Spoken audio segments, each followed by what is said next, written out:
Hello everyone and welcome back to Sherlock Holmes, Crimes and Punishments. This is the Abbey Grange affair, or Grange, however you prefer to pronounce that.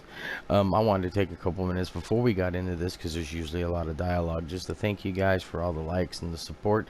I have been very busy with doing a bunch of stuff on GTA 5 with heists. You've seen that. Doing a little bit of drinking, do a little bit of heist, do a little bit of stupidity.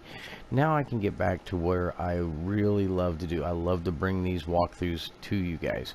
Haven't really got anything new coming up in the horizon. I know that there's some new stuff out for the PS4. Bloodborne's out. Still kind of heel toeing it on that one. But anyway, again, thanks for all your support. By all means, leave a comment if there's a game that you're interested in me doing a walkthrough on. I'd be more than happy to present it. I just want to hear from the people. So anyway, let me go ahead and be quiet and let's get into the Abbey Grange affair, or Grange. Oh, I forgot we had to load. No, the game's afoot, not a word. Into your clothes and come. Poor Watson, he can't even sleep, man.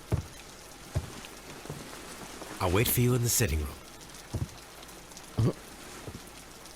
I've just received a note from Inspector Lestrade, a letter from the suburbs. He is in need of my presence. Oh, of your presence. Whenever he has asked for my assistance, it has always turned out to be entirely justified. I fancy that every one of his cases has found its way into your collection. Yes, they all seem worthy of... However, I regret your fatal habit of looking at everything from the point of view of a story instead of a scientific exercise. Oh, Holmes, you... I beg your pardon, I digress. It would be much better to examine this letter than to try to convince you. What the hell's wrong with him? Let's see if anything's changed in the telescope. Nope, he's still watching the big fat titties. Okay. Hey, Toby. The letter is on the... I agree with you, Toby, that Watson's shoe is preferable to Mrs. Hudson's cold cuts. Alright. There's the letter. And it's to us. I can tell from Lestrade's handwriting that he was in a hurry when he wrote this letter. Okay. A wax seal with the monogram E.B. Electronics Boutique. Okay, let's flip it around. The Brackenstall family coat of arms. Okay, let's open this bad boy up. Abbey Grange. Okay, dear Mr. Holmes. My dear Mr. Holmes, will be glad of your immediate assistance in what promises to be the most remarkable case.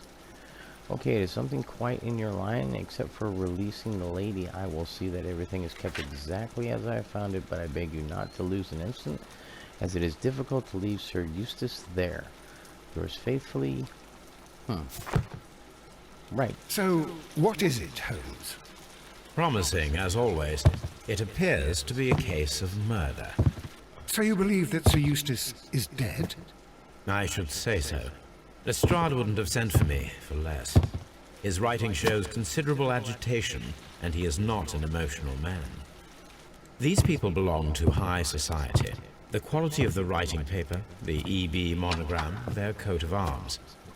The crime was committed before midnight. Holmes, how can you possibly tell? Well, it is all thanks to Lestrade. He wrote his letter at 3:30 in the morning. Imagine the chain of events before that. The local police had to be called in. Right. Scotland Yard was notified. Lestrade himself had to make haste there, and finally compose the letter he sent to me. All of that makes for a fair night's work. It makes sense. Lestrade also speaks of the woman he released. That seems to indicate that she had been held somewhere during the crime. Much time has been wasted. Let us find a cab and go to Abbey Grange immediately. Abbey Grange. I live in hope of an interesting morning. Well, off we go to the Abbey Grange. Abbey Grange. With Dr. Watson at my side. I know there's no deduction yet. I don't even know what the case is.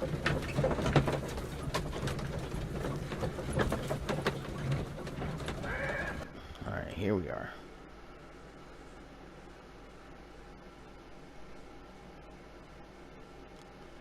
Right, come on now. Load up. Like I said, this thing didn't install on a hard drive. It's running 100% off this disk. Ah, Mr. Holmes and Dr. Watson, here you are. I'm very glad that you have come, but perhaps I should not have troubled you after all. And why is that? Lady Brackenstall has come to her senses, and she has given so clear an account of the affair that there is not much left for us to do. You remember that Lewisham gang of burglars? What, the three Randalls? Exactly. The father and two sons. It's their work. They stole a silver service, which is of great value. Sir Eustace Brackenstall is dead, then? Yes. His head was knocked in with his own poker. A violent act of aggression. Yes, the poor lady. She has had a most dreadful experience. She was assaulted and tied to a chair. But I think that you would best see her and hear her account of the facts. She's in the morning room with her maid to raise her right. Where is the body of the deceased? In the dining room. We haven't touched anything. All right, I'm going to examine it. Very good, Watson. Alright, Watson, you go take care of that. Inspect the room where... Sir Warthen Brackenstall. Oh, let me have the picture. This is the bad part of Lord this. Brigham Brackenstall. All these guys look funky. Lord Ramsay Brackenstall. Okay. Baron Lyndon Brackenstall. Excuse me. That one even looks like he's looking Lord at you. George Brackenstall.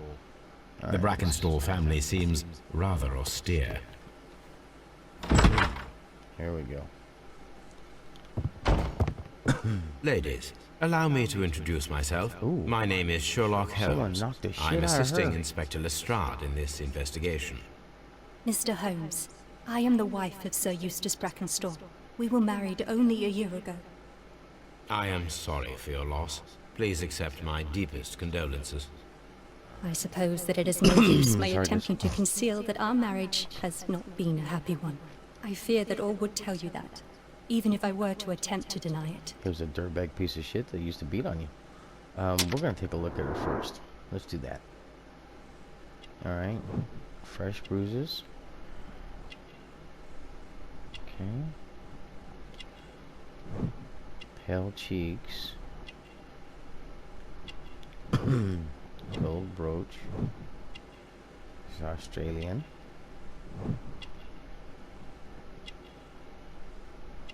Ooh, what's that? Old bruises. Wedding ring.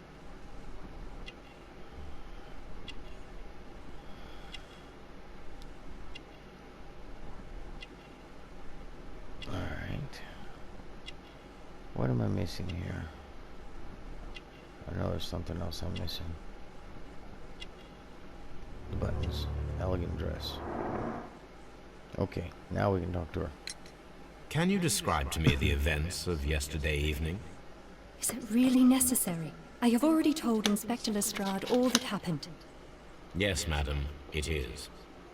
I will tell you then. Sir Eustace retired about 10:30.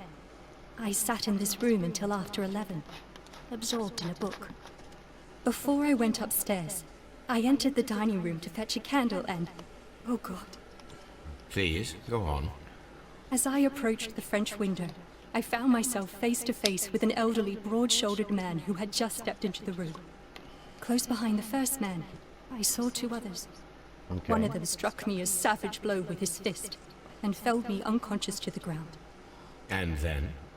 When I came to myself, I found that they had secured me tightly to a dining room chair. It was at that instant my unfortunate husband entered the room. He fought with the intruders? Yes, I think he had heard them, for he was holding his stick. But they were three, and he eventually succumbed. One of them, the elder one, struck him a terrible blow with the poker. I fainted once more. When I opened my eyes, they had withdrawn. Then my brave Teresa came to my assistance. Well, maybe he didn't beat the shit out of her. Did these three villains steal anything? Yes, I found that they had taken the silver from the sideboard. but you can see for yourself in the dining room. Sorry, guys. Yeah, let's hear about this. You mentioned that your marriage. marriage was not a happy one. Was there anything specific that was troubling you?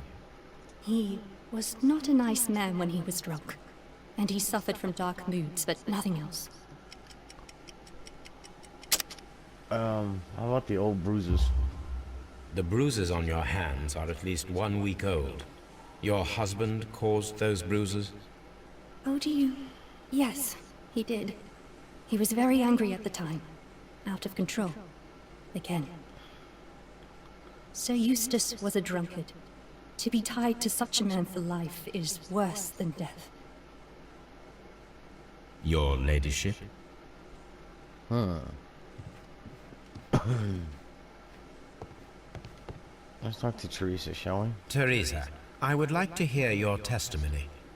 Certainly, sir. Certainly, sir. Oh, we're gonna check this chick out first. She's got wrinkles. A little older. Okay.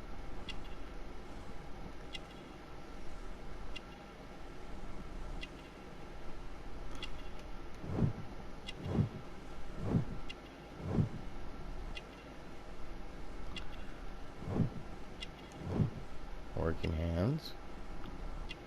What is that? Coffee stain. Okay. Alright, now let's talk to her. As I sat by my bedroom window, I saw 3 men in the moonlight down by the lodge gate. But I thought nothing of it at the time. Oh, if I'd known. And then? I went to bed, and it was more than an hour after that I heard my mistress scream. And down I ran, to find her tied to the chair and him on the floor with his head smashed. That's all I know.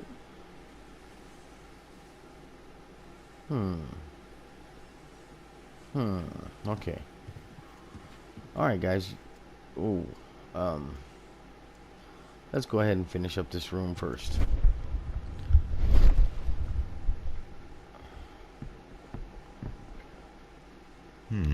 These scratches are most definitely made by the picture frame. This is Sir Eustace's safe. There may be something important inside. I must ask Lady Brackenstall to open it. Okay. Alright, guys. Usually the intro takes a little bit longer because we're just learning about the case. So I'm going to go ahead and stop this video here. Just trying to break it up to where it's not 17 minutes long. Anyway, we will come back. We will get into the safe thanks to Lady Brackenstall, which I'm sure she'll open it. And we'll continue on this case. But again, I want to thank you for all your support. And again, hey, remember, this is a snapshot saying keep on gaming.